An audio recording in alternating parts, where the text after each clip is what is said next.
El caso de Devani Escobar pinta a que la fiscalía quería darle carpetazo, pues una serie de inconsistencias han salido a la luz con este tercer estudio forense, ya que dejó en claro que los dos primeros estudios mostraron una ineptitud total por parte de la fiscalía, ya que solo fue el reflejo del gran problema que querían ocultar.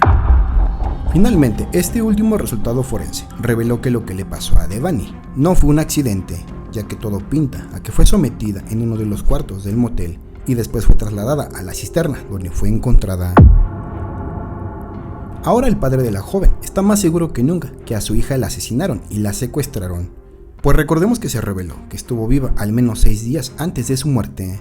Esto quiere decir que la mantuvieron retenida en el motel, ya que nunca salió de él. Sin más que decir, empecemos con este video.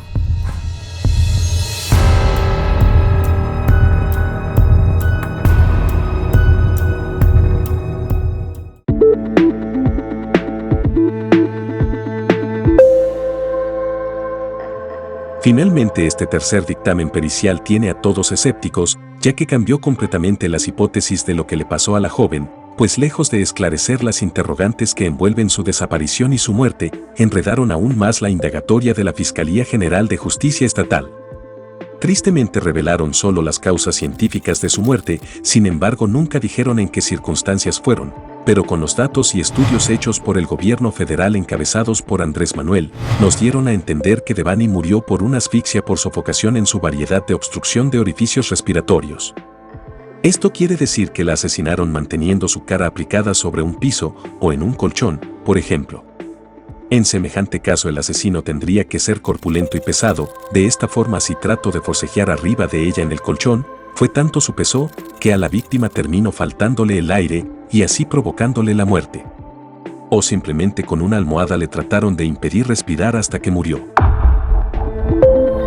Recordemos que en la primera autopsia, revelada por el fiscal Gustavo Adolfo Guerrero, se estableció como causa de la muerte una contusión profunda de cráneo.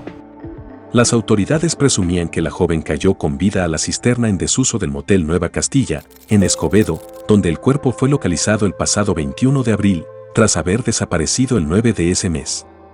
Sin embargo, quedaban las dudas de cómo fue que la joven llegó hasta la cisterna, cómo sufrió el golpe en la cabeza y por qué el cuerpo y sus pertenencias estaban en diferentes puntos dentro de la fosa. Con la segunda autopsia elaborada por peritos independientes, los cuales fueron solicitados por la familia de Devani Escobar, se informó que tenía lesiones en cráneo, párpados y nariz. Además se concluyó que la causa de su deceso habría sido por varios golpes causados por un agente mecánico contundente, y también en su momento se indicó que tenía indicios de violencia sexual. Sin duda estas dos primeras investigaciones nos dejaron ver qué tan descompuesto está nuestro país, pues las autoridades no hacen su trabajo correctamente y en el peor de los casos incluso hasta protegen a los culpables, y de hecho es lo que está pasando con este triste caso de la desaparición de Devani, ya que podríamos darnos cuenta, si abriéramos bien los ojos a quien está cubriendo la Fiscalía de Nuevo León y su narcogobernador. ¿Quién mató a Devani Escobar? Es la primera pregunta que se nos viene a la mente después de escuchar el resultado de la tercera autopsia, pero no es la única duda. Sí, a Devani Escobar la mataron, la asfixiaron. La muerte de Devani Susana Escobar se debió a una asfixia por sofocación, dijo Felipe Edmundo Takahashi. Su muerte no fue un accidente, ni consecuencia de una contusión profunda de cráneo como aseguraron el 22 de abril. El caso de Devani Escobar está en manos de una bola de mentirosos, y es que a quien trataron, o tratan, de encubrir al mantener más de 3 meses su mentira. ¿Por qué nadie habla de la fiesta a la que fue Devani Escobar? ¿Quién la organizó? ¿Quiénes eran los invitados? ¿Qué pasó con todos los jóvenes que acudieron, y venían y corrían esa madrugada? Solo ellos, los de la Fiscalía de Nuevo León, se creyeron el cuento de que Devani cayó a la cisterna y al momento de caer, parada por cierto, se pegó en la cabeza. No, a Devani Escobar la aventaron muerta a esa cisterna. ¿Quién la aventó? ¿La aventó él mismo o los mismos que la mataron? ¿La aventó él mismo o los mismos que la metieron al hotel? ¿Cuándo entró Devani Escobar al motel Nueva Castilla? Estuvo ahí desde el 9 de abril, desde esa madrugada que se le vio por última vez con vida, desde que quedó registro de esa fotografía que le dio la vuelta al mundo. ¿Algún día tendremos las respuestas? ¿Algún día alguien se atreverá a confesar en dónde estuvo Devani al menos una semana? en donde la tuvieron, estuvo secuestrada, retenida, ¿qué le hicieron? ¿Por qué digo eso? Es muy sencillo, contemos los días, según los resultados de esa tercera autopsia. Devani desapareció la madrugada del sábado 9 de abril, su cuerpo fue encontrado el jueves 21 de abril, 12 días después. Murió entre 3 y 5 días antes de ser localizado su cuerpo.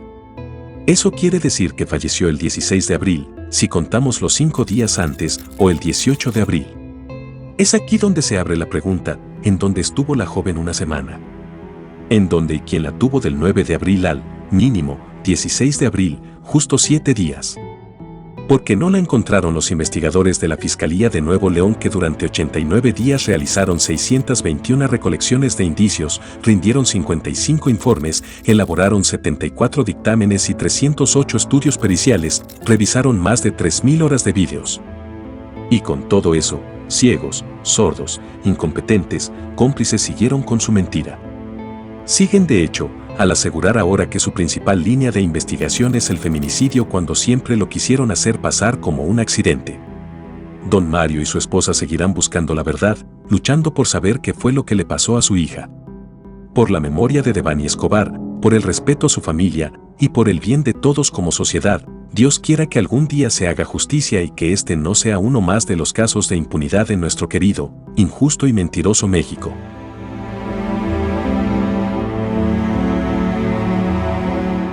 Mario Escobar determinó que las conclusiones de la necropsia realizada a su hija, Devani Escobar, apuntan a la comisión de un feminicidio. En su interpretación de los elementos revelados, concluye que hay elementos para pensar que la joven estuvo viva después de su desaparición. Afirmó que ya debe haber culpables o responsables por las discrepancias con el primer peritaje de la Fiscalía, que apuntó como causa de muerte un golpe en la cabeza. Familiares y autoridades acordaron realizar un dictamen para esclarecer diferencias en los primeros 2 estudios, el que realizó la Fiscalía y uno solicitado por la familia. Además, el padre de la joven exige vídeos de cámaras de seguridad de la empresa Alcosa Transportes al asegurar que hay 8 minutos de grabación que no se han revelado. La empresa transportista ha promovido un diálogo con Mario Escobar, aunque hasta ahora se desconoce si han interactuado. Y no se ha descartado que se esté ocultando material.